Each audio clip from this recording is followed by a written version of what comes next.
Keep this passage in Matthew in your mind as we examine this story this morning.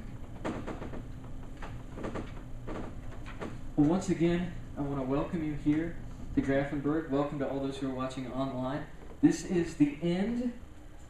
It's hard to believe it's the end, but this is the end of a 5-week sermon series entitled The Power of One. And over these last several weeks, we've been looking at individual lives of men and women in the Old Testament who God called to do extraordinary things. And we've been asking the question of ourselves, what if God is calling you to step out in faith? What if God is calling you to something in your life that's remarkable, out of the ordinary? Because He's done it before in history. And the point is not to underestimate the power of one when we respond to God's call in our life. Let's take a moment and just kind of recap where we've been over these last several weeks. Week 1, we looked at the life of Abraham. Abraham in the book of Genesis. And his remarkable faith in God that led him to bless every single nation on the earth. Even us today, through his faith. And week 2, we looked at one of my favorite Old Testament characters. We looked at the life of Joseph.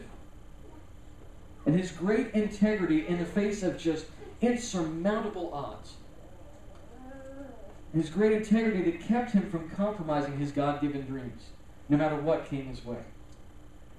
And week 3, that was that Sunday right before Valentine's Day, we looked at one of the most beautiful love stories in the Old Testament, the story of Ruth, and how her decision to love at all cost brought about her redemption, the redemption of her family, and even the redemption of us all, just because of her decision to love. And last week we looked at a very interesting individual, man after God's own heart. We looked at King David, who learned the consequences of sin. And his life taught us that God's love is stronger than any sin we can commit in our lifetime. And this morning, we're wrapping up this sermon series by looking at another great woman of the Old Testament. We're looking at Esther, Queen Esther. Now there's a lot of stuff in her story, so I'm going to give the basic kind of synopsis and summary of Queen Esther. Where we find the beginning of this story is with a king named King Xerxes and his queen, Vashti. And the king is throwing this huge elaborate party with a ton of guests, and as the party is winding down, he calls for his queen to come and to entertain his guests. She refuses to come. The king gets irate and says, away with her. Away with her. She's no longer queen. And so he begins this search with some of his officials for a new queen. And it so happens he comes upon this young woman named Esther.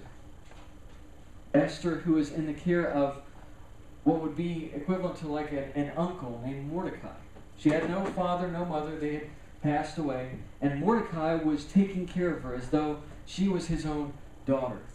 And this is the time when all the Jewish people are in exile. They're in captivity. They're in a foreign land under foreign occupation, far from Jerusalem, far from the temple, far from anything called home.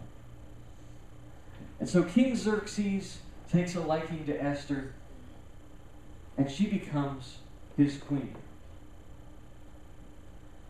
And in the midst of all this, Esther's uncle Mordecai has a very important job. He sits at the gate, at the entrance to the palace, as one of the officials. And Mordecai uncovers this plot to assassinate the king, to assassinate King Xerxes. And he tells Esther, Esther warns the king, and the king's life is saved. All because of Mordecai. But it's funny how in this story, Mordecai is quickly forgotten. And we're introduced to this new gentleman by the name of Haman, who gets promoted as a very high-ranking official. Now, every day, Haman would go in and out of the palace where Mordecai was sitting. And it was customary in that day that if you were a Jew, when a high-ranking official came by, you were to bow down to that individual to show them respect and honor. Mordecai wasn't having any of that. He refused to bow down to Haman. And each day Haman got angrier and angrier and angrier, to the point that it wasn't enough for him to just try and kill Mordecai. Haman wanted to kill every single Jew who lived in the kingdom. And so Haman began devising this plot. And he finally got the king to sign off on this decree that all of these rebels known as Jews would be put to death. Now keep in mind, Esther is also Jewish. But nobody knew that she was. The king didn't know. None of the palace officials knew that she was Jewish. So all this time, Haman's plot to destroy all of the Jewish people would also destroy the queen. And as soon as Esther got wind of this plot, she was incredibly distressed. Haman thought everything was going great. But Esther came up with a plan. Esther would throw a huge banquet and a huge party for Haman and for the king. And so the first night of the party, it was food everywhere, and wonderful music, and a great time. And in that first party, the king asked Esther, ask whatever you want, up to half the kingdom, and I'll give it to you. Whatever your request is. And so she said, if it pleases the king, let Haman and my king come back on the second night for more feasting. And so as Haman left that first night's party, he passed by Mordecai and became so angry that he went home and he set up this huge spike, this huge stake in his front yard with the intention of impaling Mordecai on this huge stake in his front yard to show everyone a lesson of how they should respect him. That night the king couldn't sleep. So, which happens to be one of my one of my strategies for falling asleep when I can't. The king called for the history books to be brought out and read to him. I start reading history I'm not like I like. So as the history books were being read to King Xerxes, he came across the story of Mordecai and how Mordecai had uncovered this plot to assassinate the king. And the king asked, well, what has been done for Mordecai? What has been done to show this man honor for what he's done to save my life? And it was brought to his attention that nothing had been done. They hadn't given anything to Mordecai. So that night, as Haman was walking back past by the palace, the king called for Haman and asked him, what should be done for an individual who shows honor to the king? What should be given to such a person? And Haman is thinking, well, the king's got to be talking about me. So Haman tells the king, well, this individual should be dressed in the king's robe.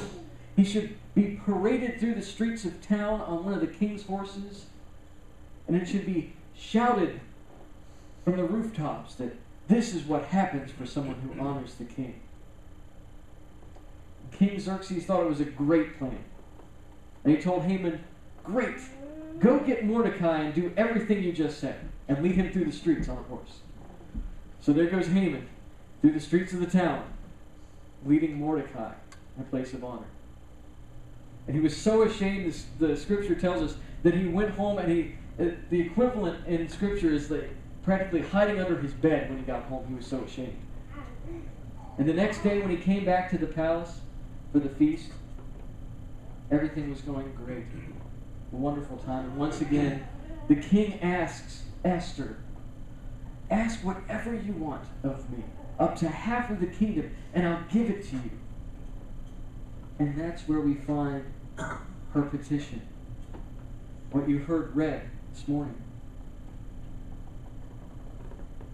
She asks for her life, and for the life of her people. She reveals that she is indeed Jewish.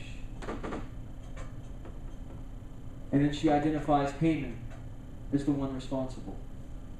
And the scripture tells us that the king became so enraged that he had to leave the room. And the punishment Haman had prepared for Mordecai is carried out on Haman. Haman is impaled in his own front yard for his wickedness. And the entire Jewish nation is saved again. We see this over and over and over in the Old Testament. That Esther single-handedly not only saved her own life, but saved the entire nation of Israel. We see Esther leveraging her influence to save the life of every single Jewish person living in exile. This morning, this story is really about leveraging your influence. Or, to put it another way, impacting your world, if you want to look at it a different way. Leveraging your influence. Now, if you think back, this was a struggle for me this week. If you think back to maybe elementary school or whenever it was, when you learned about simple machines. Anybody remember what a lever is? Remember what a lever is? You know, it's like a long board, and then the fulcrum, is that what it's called? The thing in the middle? The thing in the middle that you sit it on. And you put something heavy on one end, and you can push down on the other, and you can lift a lot more with a lever than you can by yourself. What we're seeing in this story of Esther is Esther literally leverages her influence in order to save thousands upon thousands of people. And here's the truth. God places you and I in certain places, within certain circumstances, at certain times, for certain reasons. I don't believe for a heartbeat that you are here by accident. Scripture paints us a picture of a God who is very intentional in His love and in His mission in the world. You are not here by accident. Your life is not some random anomaly or a mistake. You are here for a purpose. And when we face these terrible or awkward or tragic situations in our lives or circumstances, that knowledge can give us comfort and clarity that you are here for a reason, that you are in certain places, in certain circumstances, at certain times for a reason, to be salt and light